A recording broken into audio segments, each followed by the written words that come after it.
Magandang araw kaibigan, tuloy po kayo sa Gab and Boss TV. At bago po tayo magpatuloy, pakilike po ng ating video at pakiclick na din po ng subscribe button at ganun na din po ang bell icon para po sa mga parating pa nating mga uploads. Handa naman akong ligawan ka kahit hindi ko iyon ginagawa sa mga babae. Handa akong maghintay kahit gaano katagal, pero huwag mo naman akong iwasan. Paano kita mapapasagot niyan kung palagi kang lumalayo sa akin? Atin pong tunghayan ang isa pang maikling kwentong pinamagatang Certified Playboy. Isa siyang walang hiya, lalaking walang dangal, mabaho ang pagkatao, walang karapatang mabuhay sa mundo. Nang gagalaiting pahayag ni Miss Tricia, ang amo ni Madeline. Nagtatrabaho siya para dito bilang sekretarya kam personal assistant.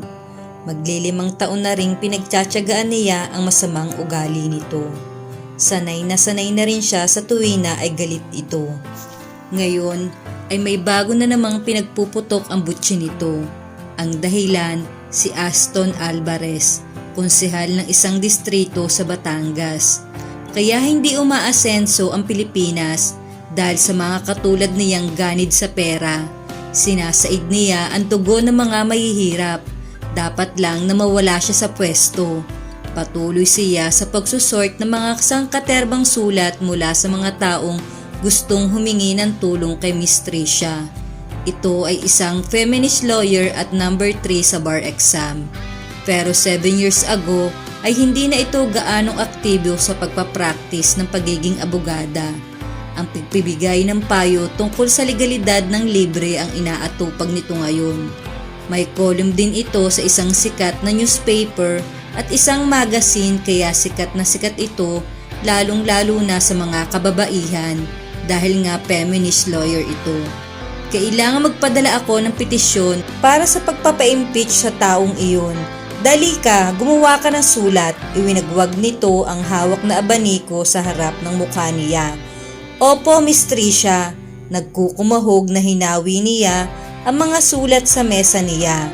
Ipinatong niya sa ibabaw niyon ang isang typewriter na panahon pa ng Jurassic ang disenyo, kaya mala dinosaur din sa laki at bigat. Agad niyang sinuksukan ng coupon band iyon.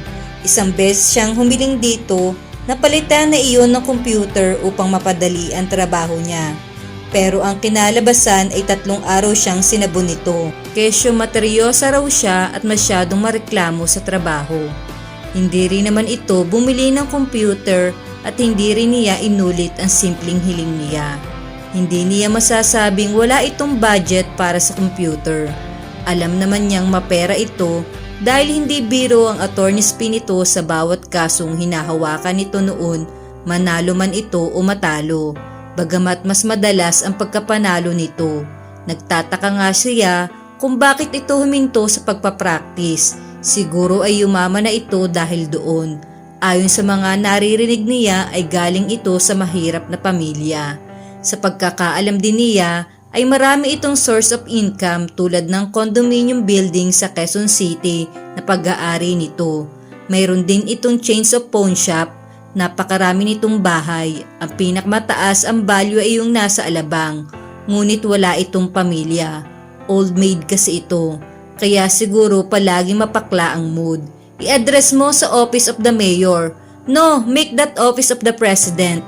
Kailangan makasiguro ako na hindi makaharang ni Aston ang sulat ko. Opo, Miss Tricia. Idinikta nito sa kanya ang gusto nitong ilagay niya sa sulat.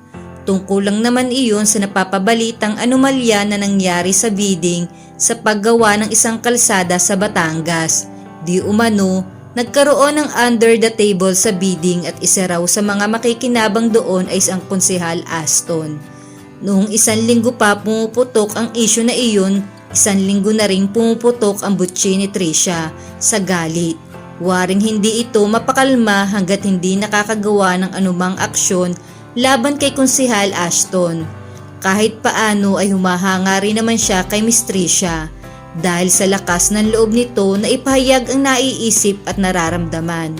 Katunayan, Hinahangaan din ito ng marami at itinuturing na ultimate Gabriela Silang. Isa ito sa 3 babaeng abogada na nag-conceptualize ng Mother Woman, isang NGO na nagtataas ng kahalagahan ng mga kababaihan sa lipunan. 2 building na parehong may kinalaman sa pangangalaga sa karapatan ng mga kababaihan ang naipasa nito at ng organisasyon nito. Kasama rin ito sa mga nagpupush na dapat ay Pilipino at hindi Ingles ang gamiting wika sa courtroom. Kaya nga kahit sa opisina ay hindi ito madalas mag-Ingles. Sayang dahil natutuwa lang naman siya rito kapag nahuhuli niya itong nag-i-English. Para itong si Miriam Santiago dahil may punto rin itong. Iyon lang po ba, Miss Tricia? Tanong niya nang matapos ito sa pagdidikta. Miss Tricia ang tawag niya rito dahil iyon ang utos nito sa kanya. Oo, naglabas ito ng sign pen at pinirmahan ang sulat na ginawa niya.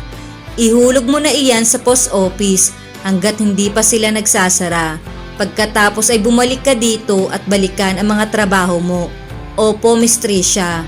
Wika niya na gustong mapalabi. Tiyak na mag-OTY na naman siya. Overtime na thank you lang ang bayad. Ngunit kahit thank you nga ay wala pa. Ayon dito, dapat lang daw siyang mag-overtime dahil napakabagal daw niyang kumilos. Paano pa kaya siya naging mabagal gayong kayod kabayo na nga ang ginagawa niya sa araw-araw na ginawa ng Diyos. Napaka-demanding nitong amo. Utos dito, utos doon. Palagi rin may puna ito sa magginagawa niya. Perfectionist kasi ito. May nabasa siya ng mga taong perfectionist daw ay hindi kontento sa sarili nila mismo. Kaya hindi masaya. Malamang na totoo nga iyon dahil kahit minsan ay hindi pa niya nahuling may ngiti sa mga labi si Miss Tricia. Paminsan-minsan, kapag may libre siyang oras ay nagpapantasay siya na gagawa siya ng registration letter at isasalpak iyon sa pagbumukha nito. As if naman may guts siyang gawin iyon. Hindi niya gustong mag-resign bilang sekretarya nito dahil iyon lang ang paraan para kumita siya ng marangal nang hindi siya kailangan makihalubilo sa napakaraming tao. She hated being in a crowded room. Malling, panonood ng sine, pag-dine-in sa restaurant, ilan lang iyon sa mga bagay na ayaw niyang gawin. Ngunit tuwing weekend, kapag kinakailangan ay nagpupunta siya sa isang boxing club. Sa punching bag niya inilalabas ang lahat ng galit niya at nagpapanggap siyang si Miss Tricia ang pinapunching bag. Sa dami po ng mga sumulat sa presidente, mabasa po kaya niya ito? Tanong niya. Napapiksi siya ng sigawan nito. Boba, syempre hindi ang presidente ang magbabasa niyan. Pero kung ilalagay mo ang pangalan ko sa sobre, tiyak na uunahin nilang bigyan ng pansin iyan. Naglakad-lakad na naman ito. Waring may malalim na iniisip. Kailangan mapadalhan ko rin ng sulat si Ashton. Hindi ko palalampasin ang ginawa niyang ito. Kailangan niyang malaman na minamatyagan ko ang bawat kilos niya. Gumawa ka ng panibagong sulat. Opo, Miss Tricia. Nagsuksok siya ng bagong coupon band sa typewriter. Hala, ilagay mo na riyan. Iyan sa sobre at lumakad ka na. Utos nito nang matapos niya ang pangalawang sulat. Dumaan ka sa bahay ni Ashton pagkatapos mong dumaan sa post office. Napalingon siya rito. Ho, narinig mo ako, estupida. Pumunta ka sa bahay ni Ashton at personal mong iabot sa kanya ang sulat. Gusto kong sa kanya mo lang ibibigay ang sulat. Hindi sa gwardya, hindi sa maid in Chendes. Pero Miss Tricia, lukot na lukot ang mukha niya dahil sa pinagagawa nito. Okay lang sa kanya ang pumunta sa post office, pero kasama pa ba sa trabaho niya ang personal na mag-abot ng sulat? Bakit hindi na lang ipadaan din sa post office para hindi niya mapagdahilanan na hindi niya natanggap ang sulat ko? Kailangan mo ring kunin ang sagot niya. Huwag kang aalis hanggat wala siyang inaabot na kasagutan. Pero, walang pero, iginilaw-galaw uli nito ang abaniko. Lumakad ka na bago pa tuluyang pag-initin ang ulo ko. Napilitan siyang gawin ang ipinagagawa nito. Naiilang si Madeline habang nakaupo sa loob ng jeepney. Kanina pa niya napapansin na sa kanya nakatuon ang atensyon ng lahat ng pasahero doon. Hindi siya sanay na bumabiyahe at kung kailangan man niyang mag-commute ay napipilitan lang siya. Ang apartment na tinitirhan niya ay walking distance lang mula sa bahay ni Miss Tricia at sa grocery. Naghahagikikan ang dalawang teenager na babae sa katapat niya sa upuan. Alam niyang pinagtatawanan ng mga ito ang suot niya. Long sleeve na blouse na parang pansimba at mahabang palda na walang kakorte-korte ang suot niya. Moccasin shoes ang nasa mga paa niya. Out of date na ang kasuotan niya pero nakasanayan na niya ang ganun. Nakahinga siya ng maluwag nang makarating siya sa post office. Ngunit ganun na lang ang panghihinayang niya nang malamang sarado na iyon. Pwede naman niyang ihulog iyon sa mailing center sa mall.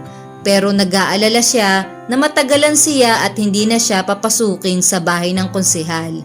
Mamaya na lang ako dadaan sa mall, wika niya sa sarili. Pumara uli siya ng jeepney para magpahatid naman sa bahay ni Konsehal Ashton. Hindi siya pamilyar sa address pero sabi ng tsuper ay alam daw nito ang bahay ng konsehal. Ibababa na lang daw siya nito kapag naroroon na siya.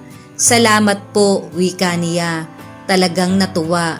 Minsan lang siya makalabas ng bahay at opisina kaya natutuwa siya na makatagpo ng mabait na tao. Ano bang kailangan mo kay Konsehal, Hamis? Magpapatulong ka bang maghanap ng trabaho? Tanong ng tsuper na pasulyap-sulyap sa rearview mirror. Naku, hindi ho. May trabaho na ho ako. May ibibigay lang ho akong sulat, sabi niya. Narinig mo na ba ang tungkol sa selyo? Waring nagbibirong wika nito. Oho, pero ang amo ko ho, hindi pa.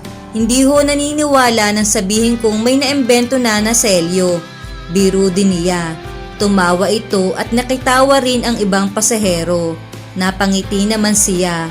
Kahit siguro nawiwirduhan ang mga ito dahil sa pananimit niya, at least naisip din siguro ng mga ito na tao rin siya. Maya-maya pa ay huminto ang jeepney sa harap ng isang tila first class subdivision. Dito na iyon, miss. Yung pansiyam na bahay sa kaliwa kay Konsehal iyon, wika ng tsuper. Salamat po, wika niya at bumaba na. Ikumusta mo na rin ako kay Konsehal Ashton. Si Manong driver kamo yung natulungan niya sa LTO. Makakaasa po kayo, wika niya. Batay sa sinabi ng tsuper, parang matulungin naman si Konsehal Ashton. Pero bakit galit na galit si Miss Tricia dito? Parang hindi mo kabisado ang ugali ng mga politiko, Madeline. Siyempre, kunwari tutulong iyan sa mga mahihirap, pero mas marami palang ginagawang kabalbalan sa pwesto. Naglakad na siya papasok sa subdivision.